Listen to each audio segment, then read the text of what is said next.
Tonight's story comes from a guy named Lucas who works overnight at a Walmart. He sent this in a few months ago and said he'd never told the full story to anyone outside of his co-workers. After reading it, I completely understand why it took him this long. Let's get into it. Lucas has been working overnight stock at Walmart for about 2 years. His shift runs 11 at night to 7 in the morning. He covers electronics, which sits in the back right corner of the store, tucked away, mostly quiet, away from the main foot traffic. He's honest about his job. He says most nights are genuinely uneventful. You stock shelves, you reorganize displays, you mess around on your phone when things slow down. The overnight crew is small, maybe 6 or 7 people spread across the whole building. Some nights you barely see your co-workers for hours. Lucas tells me he's the kind of person who doesn't spook easily.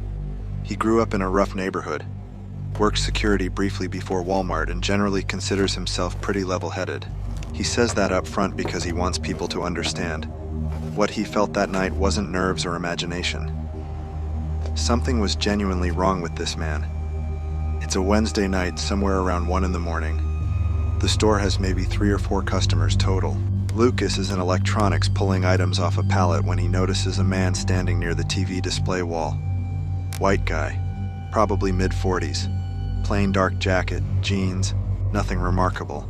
He's just standing there looking at the televisions. Lucas doesn't think anything of it.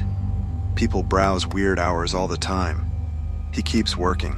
About 15 minutes later, Lucas has moved over to the tablet section on the opposite side of electronics. He looks up and the same man is now standing near the tablet display. Still no phone out. Still not picking anything up or reading price tags. Just standing. Lucas thinks maybe the guy's waiting on someone. Or maybe he's one of those people who just kind of zones out while shopping. He's seen it before. He goes back to work. Another 10 minutes pass.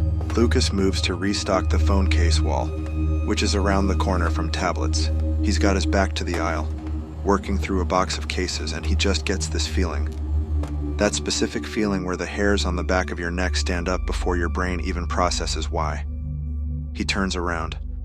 The man is in the aisle, maybe 8 feet away, not looking at anything on the shelves, just looking at Lucas.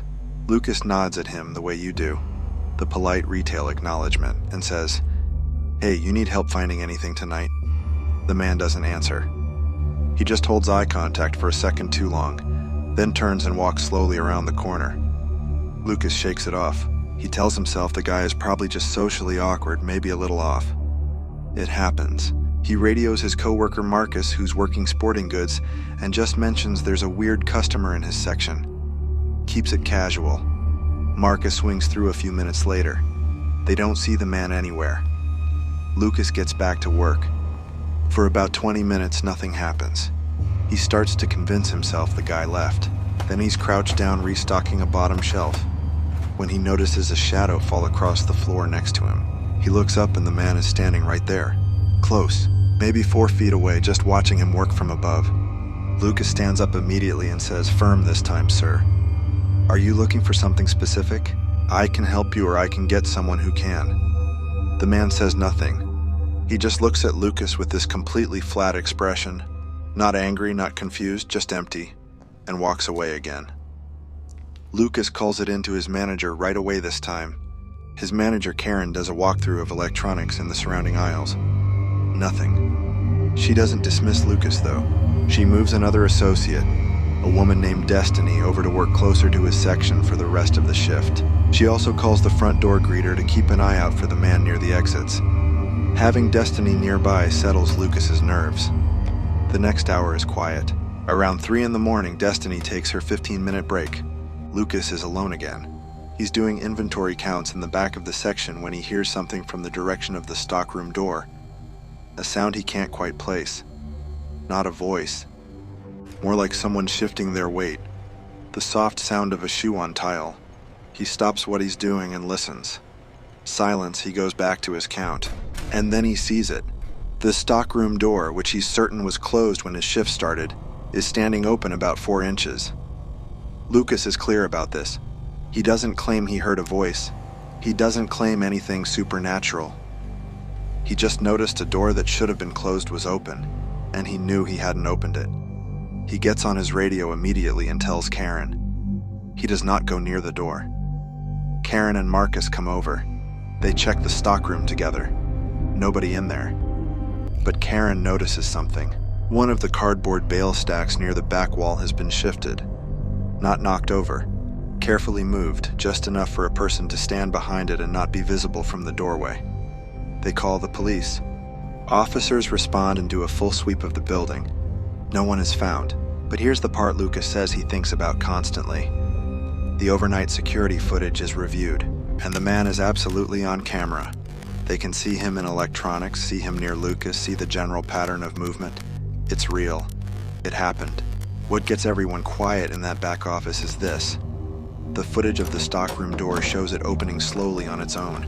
No visible person pushing it. About 4 minutes before Lucas noticed it. The camera angle in that part of the stockroom is limited. There's a blind spot near that bale stack. Whoever was in there, if anyone was, knew exactly where to stand to avoid being clearly captured. Now, Karen's best explanation, and she's probably right, is that the door latch was worn and opened on its own. The bale stack was probably moved by someone on a previous shift and nobody noticed. These are reasonable explanations. He said the scariest part wasn't the guy himself. It was realizing how easy it would have been for something terrible to happen in a store full of people, and nobody would have even known it was starting. Stay aware out there. Trust what your gut is telling you, and if you work overnight anywhere, you are not overreacting by calling it in. I'm your host. This has been The Deadly Talk.